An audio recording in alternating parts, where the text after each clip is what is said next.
Amados, meditemos na palavra do Senhor, aos Hebreus capítulo 11, verso de número 8, até o versículo 12, na sequência da palavra sobre a fé, virtude essencial para uma vida espiritual autêntica. Diz o texto, leremos o texto, faremos uma oração e a seguir meditaremos. Pela fé, Abraão, sendo chamado, obedeceu. Diga após mim esta frase. Pela fé, Abraão, sendo chamado, obedeceu. Ouçam-me, por gentileza. Indo para um lugar que havia de receber por herança, e saiu sem saber para onde ia. Pela fé, habitou na terra da promessa, como em terra alheia, morando em cabanas, com Isaque e Jacó, herdeiros com ele da mesma promessa, porque esperava a cidade que tem fundamentos, da qual o artífice e construtor é Deus. Pela fé, também a mesma Sara recebeu a virtude de conceber. Diga após mim esta frase. Pela fé, também a mesma Sara recebeu a virtude de conceber.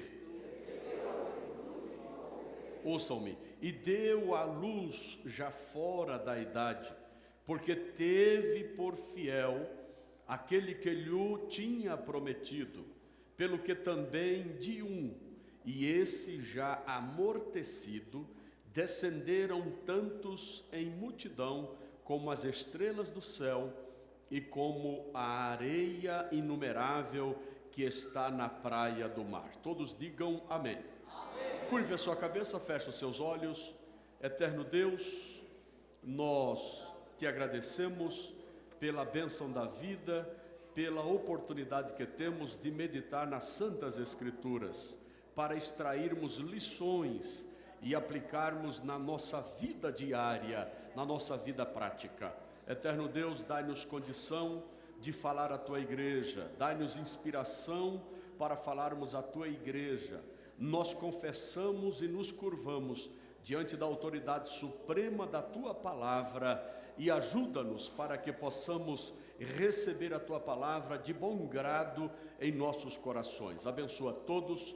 Tira qualquer impedimento, qualquer obstáculo para a boa e perfeita exposição da Tua Palavra. Nós oramos ao Pai, submetidos ao nome e autoridade do nome de Jesus, que vive e reina para sempre. Todos digam amém. Amém. Podeis assentar, amados irmãos. Deus abençoe, prefeito. Deus abençoe, Ana Carolina. Deus abençoe. Carlos, irmão Carlos, acompanha o prefeito, por gentileza. Amados, nunca é demais dizer que a fé é uma das três grandes virtudes teologais, as três principais palavras da Bíblia, se nós podemos assim dizer, né, Arthur? As três principais palavras da Bíblia são fé, esperança e amor. Diga após mim, as três principais palavras da Bíblia. Fé, diga fé, esperança e amor. Note bem que dentre essas três, a que tem mais destaque, ou o fundamento de tudo, é o amor. Em 1 Coríntios 13, está registrado o que eu estou falando para os irmãos. A Bíblia diz em 1 Coríntios 13, a seguinte expressão: agora, pois, permanecem a fé, a esperança e o amor, estas três, ou estes três, mas o maior destes é o amor. Note que o amor é a maior virtude teologal, é a maior expressão de palavra, por assim dizer, que tem registrado nas Escrituras.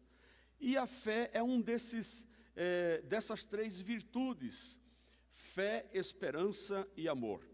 Nós falamos em 15 dias atrás, sobre a fé fundamentada, onde nós pudemos fazer uma análise de alguns pensamentos e fundamentos das Escrituras sobre a fé fundamentada.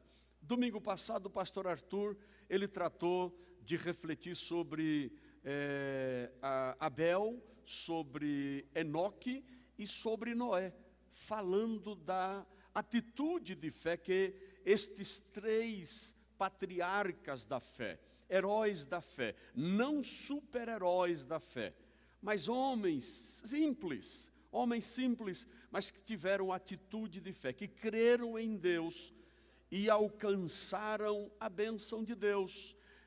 Enoque alcançou testemunho, Abel alcançou testemunho, e Noé também alcançou testemunho de que agradava a Deus, ou de que agradou a Deus. Portanto, a fé é a base de tudo. É pela fé que nós estamos aqui nesta noite.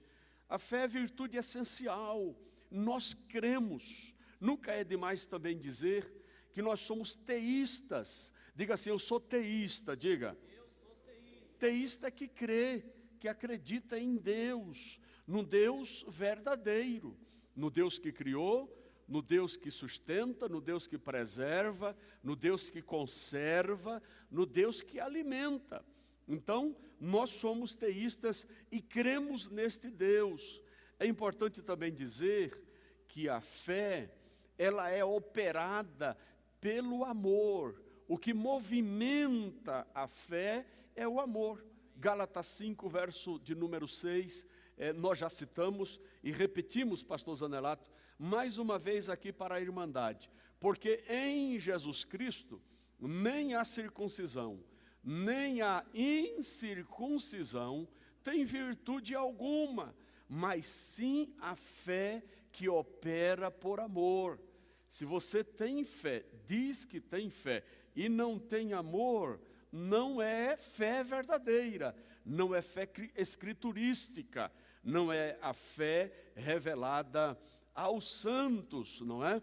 Então, a fé, ela é operada, motivada pelo amor. Interessante que o amor, ele dá sustentação à funcionalidade da crença, por assim dizer. É o amor que motiva a fé. Tá certo, irmão Misael? É o amor que motiva a fé.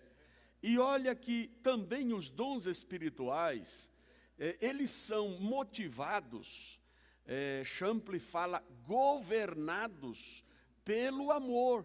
Você não pode exercer os dons espirituais se não tiver amor de Deus no seu coração. O amor é a base de tudo. O amor movimenta a nossa crença, e o amor, ele controla e governa o exercício e a prática dos dons espirituais. De tal modo que o amor é o sustentáculo de tudo. Já disse aqui, repito, pastor Jim Swaggart, ele tem uma frase que é fundamental. Ele diz assim, tudo que somos, tudo que temos e tudo que fazemos, temos que ter base e fundamento no amor. Amém, igreja? Amém. Diga, a vitória é nossa, pelo sangue de Jesus.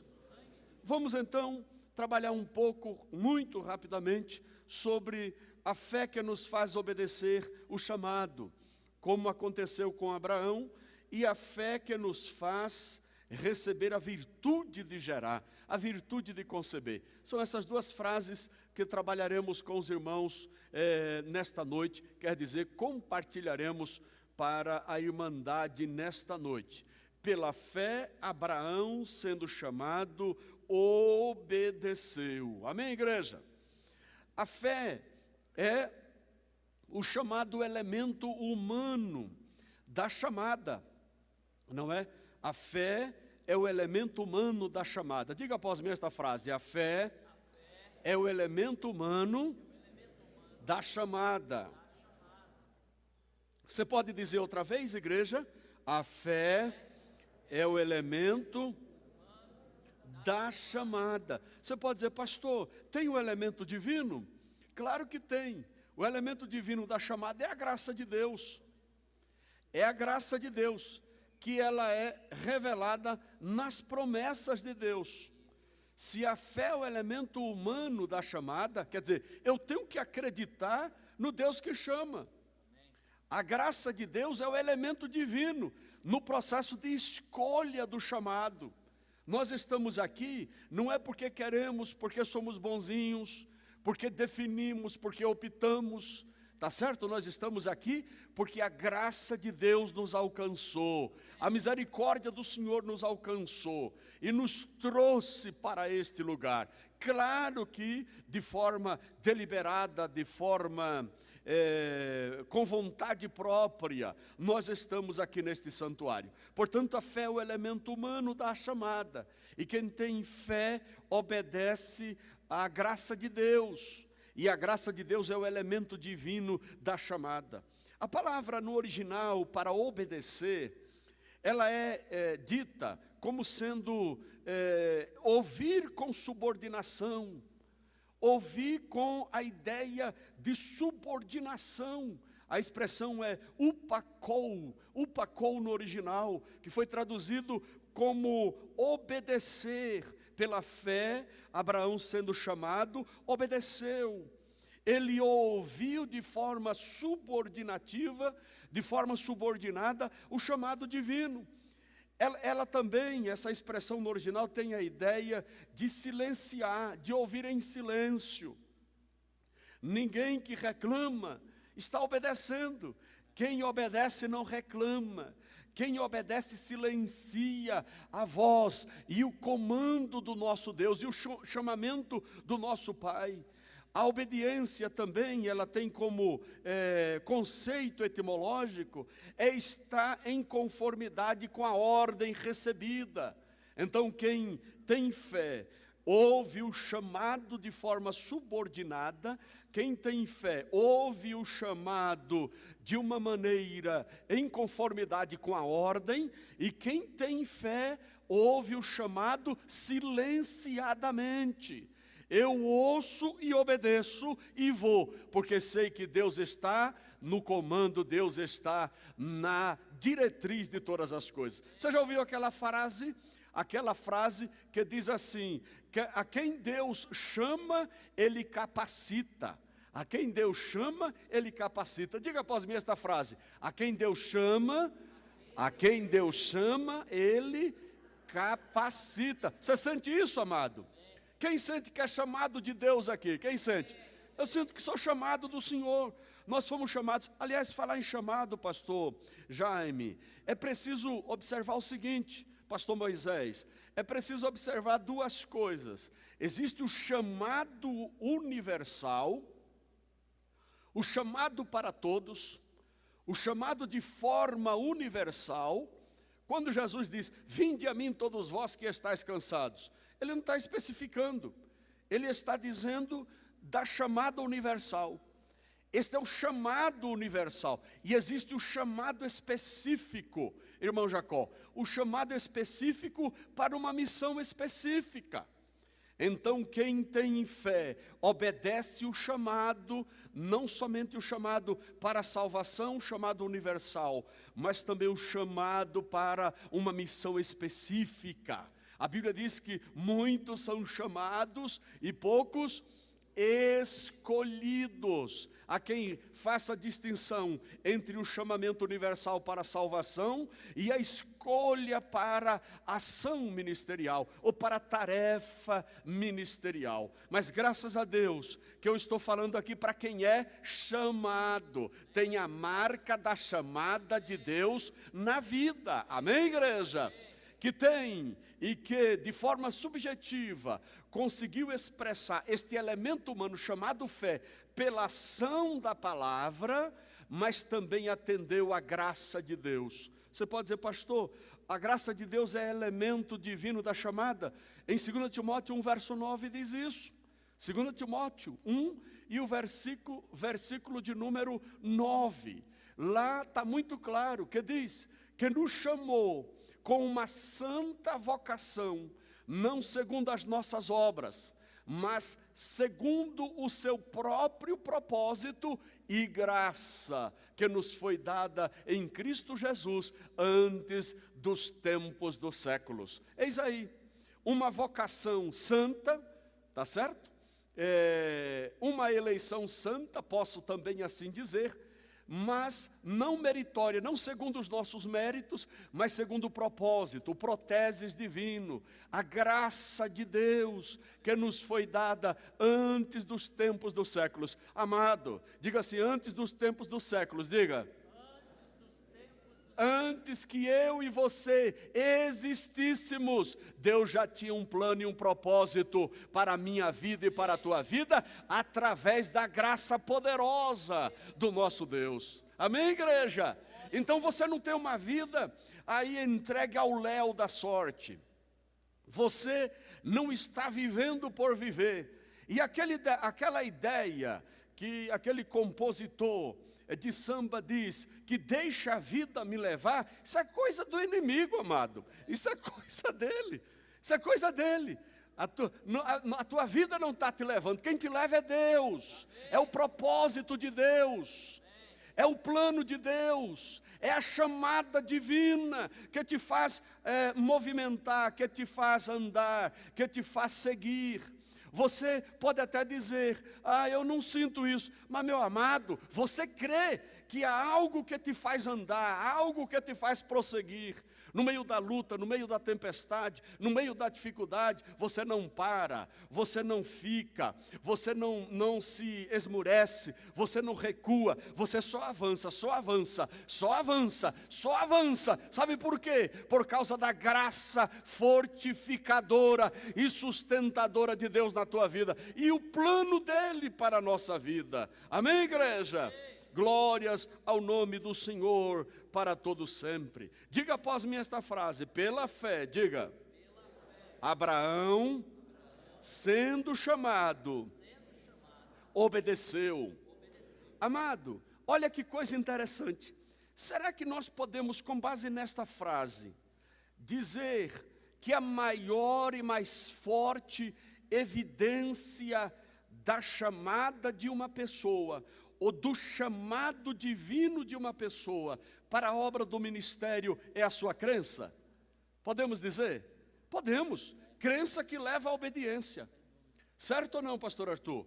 A maior marca, olha, eu estou falando aqui com base nas Escrituras. Você pode dizer, não, pastor, a maior marca do chamado ou da aceitação do chamado que eu tive que me submeter foi porque eu sou muito piedoso, eu conheço muitas escrituras, eu tenho uma estirpe familiar que me credencia isto, eu tenho predicados que me credencia a atender ao chamado e à vocação de Deus. Negativo. A maior marca e a maior evidência para o chamado de Deus na minha vida é a fé que eu tenho e a obediência que eu esboço no comando dele. Amém, igreja? No comando dele, louvado seja o nome do Senhor para todos sempre. Queridos, na sequência, eu sei que as horas estão um pouco avançadas, mas tenha paciência aí, por gentileza. Nós temos que entender o contexto do chamado na vida de Abraão. Abraão estava num contexto familiar, pai terá, não é? Já idoso.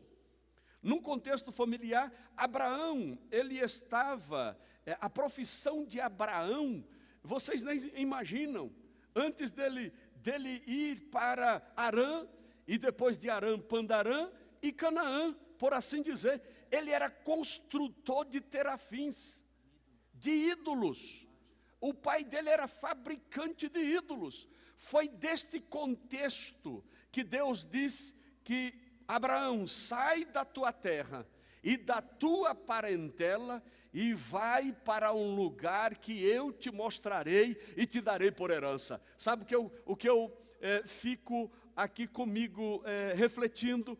É que Deus, quando Ele escolhe, quando Deus quer escolher, quando Ele escolhe, meu amado, Ele tira a pessoa da onde a pessoa estiver. Quando Deus tem um plano na vida, aconteceu comigo, aconteceu contigo, aconteceu conosco, Deus nos tirou de lá. Diga assim, Deus me tirou de lá, diga. Ele nos tirou de lá. E hoje estamos aqui, irmão Benedito, sentados na casa de Deus, em lugares celestiais, dando glórias a Jesus. A revelação deste Deus poderoso veio na nossa mente, houve despertamento da fé, e hoje nós estamos caminhando, indo para os céus, caminhando para Jerusalém. Louvado seja o nome do Senhor. Alegre a sua vida, alegre a sua alma. Contexto familiar de Abraão: Ur dos caldeus, para Arã, de Arã para Pandarã, e de Pandarã para Canaã, pai idoso. Este era o contexto familiar.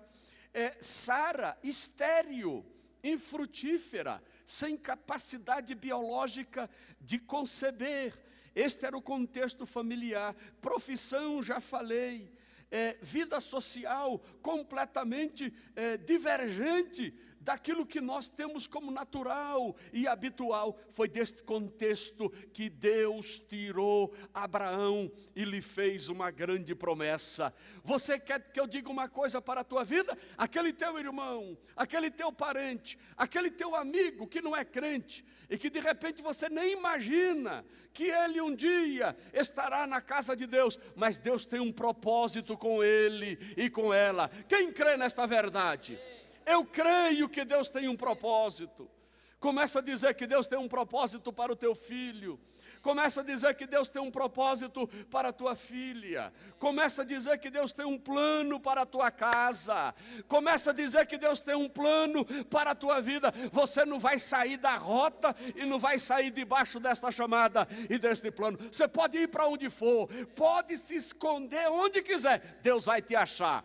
Deus vai te achar. E a promessa dele será cumprida na sua vida, no nome poderoso de Jesus. Quem pode levantar a mão e dar glória? Oh, glória! Amado, Abraão, ele habitou na terra da promessa. O texto fala que ele foi para um lugar, indo, olha o texto, irmão Joel, indo para um lugar que havia de receber por herança, e saiu sem saber para onde ia. Diga assim, e saiu, diga, sem saber para onde ia. Amado, olha, alguém pergunta: Abraão, para onde é que você está indo? Eu estou indo, mas para onde? Eu não sei. Mas quem mandou? Foi o Deus que me apareceu e me fez promessas. Eu tenho fé neste Deus que me apareceu e me fez promessas. Não é nos terafins, nos ídolos, mas num Deus Jeová. A Bíblia diz, olha, em Gênesis 17, a Bíblia diz que era Abraão da idade de 99 anos, quando o Senhor Deus apareceu a Abraão e disse: eu sou Deus Todo-Poderoso, anda na minha presença e ser perfeito. Ele saiu sem saber para onde ia, para o lugar que havia de receber por herança, e saiu sem saber para onde ia. Para onde é que você vai? Eu vou, estou indo. O que me dá esta segurança é a fé neste Deus que me apareceu. Amém, igreja? É a fé neste Deus que me apareceu. Ele foi para a terra da promessa. Chegou na terra da promessa. A Bíblia diz no verso 9 e 10. Ele habitou na terra da promessa, como em terra alheia. E aqui tem uma reflexão que eu quero compartilhar com a igreja. Diga assim, terra da promessa, diga. Olha, ele habitou na terra da promessa como terra alheia. Mas não é terra da promessa? Não é terra que Deus deu a você, Abraão? Pastor Carlos Ferreira, olha que coisa interessante. Abraão estava habitando na terra da promessa, vivendo na terra da promessa, colhendo o fruto da terra da promessa, cultivando a terra da promessa, mas não tinha possuído a terra. Não era dele, mas ele tinha fé que era dele. Amém, igreja? Sabe o que eu quero dizer com isso? Aplicando para os nossos dias, meu irmão, tenha fé. Se Deus prometeu, tenha fé. Vai chegar a hora. Você pode estar vendo a bênção, pode estar cheirando a bênção, pode estar tocando na bênção, pode estar contemplando a bênção, mas não tem ainda a bênção. Mas vai ter a bênção, vai ter a bênção, vai ter a bênção, vai ter a bênção. Isto é ter fé. Isto é ter crença. Isto é ter crença, glórias ao Senhor. Me alegrei muito quando estava estudando hoje à tarde. Aliás, ontem, hoje à tarde, só dei uma retocada. Amém, igreja? Só fiz uma revisão. Me alegrei muito com isso. Ele estava habitando na terra da promessa, cultivando a terra da promessa, colhendo o fruto da terra da promessa, mas não tinha a terra. E ele, pela fé, não, é minha, eu estou aqui trabalhando, mas quando é que você vai tomar posse? Quem vai tomar posse, eu não sei, mas é minha. Ele me prometeu, pode ser Isaac, pode ser Jacó, pode ser as 12 tribos, pode ser os eleitos de Deus. Vai chegar a hora em que haveremos de tomar posse da bênção. Ô glória, está chegando, está se aproximando, amém, igreja? Deus seja louvado para sempre. Algo que eu destaco, meu amado, a chamada de Abraão, ela se caracterizou por esta obediência incondicional. Obediência incondicional. Esta obediência incondicional nos leva a entender como marco inicial significativo na vida do velho Abraão. A partir do capítulo 12 de Gênesis, para os irmãos terem uma ideia, olhe para mim, presta atenção, toda a teologia bíblica, principalmente a chamada escatologia bíblica, ela se centra no pacto abraâmico, no pacto que Deus fez com Abraão. Então é forte demais. Olha, Gênesis capítulo 12 é o pacto de Deus com Abraão, e a partir daí todo o desenrolar da história bíblica está centrado no pacto abraâmico. A Bíblia diz que nós somos, pela fé, nós somos filhos de Abraão. Filhos de Abraão, meu amado, pela fé, de tal modo que o marco inicial significativo da chamada de Abraão está na obediência. Diga assim, marco inicial, diga.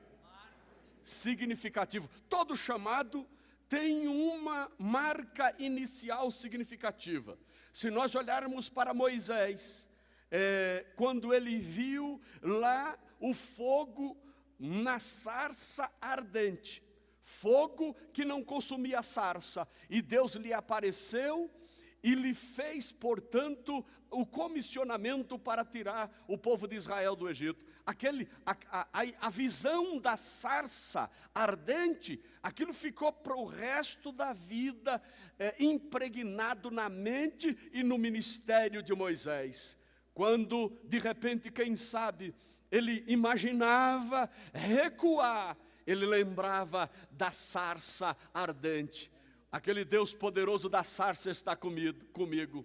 Quando nós olhamos para Davi, o marco inicial significativo da chamada de Davi, 1 Samuel 16, versículo de número 13, pastor Davi, a Bíblia diz que Samuel tomou o vaso do azeite e ungiu Davi no meio dos seus irmãos, e desde aquele dia em diante, o Espírito do Senhor se apoderou de Davi. Então Samuel se levantou e se tornou a Ramá. Meu irmão, a marca inicial significativa da chamada de Davi foi este azeite sendo derramado em sua vida e o Espírito Santo tomando posse da vida dele. Oh glória! Você está pensando quando ele enfrentou Golias? Você está pensando quando ele enfrentou Saul, quando ele enfrentou Absalão, seu filho, quando ele enfrentou outras batalhas, ele não se lembrava deste azeite sendo derramado sobre a sua vida, e o poder do Espírito Santo, possantemente, tomando posse dele, invadindo o seu coração? Claro que sim, claro que sim.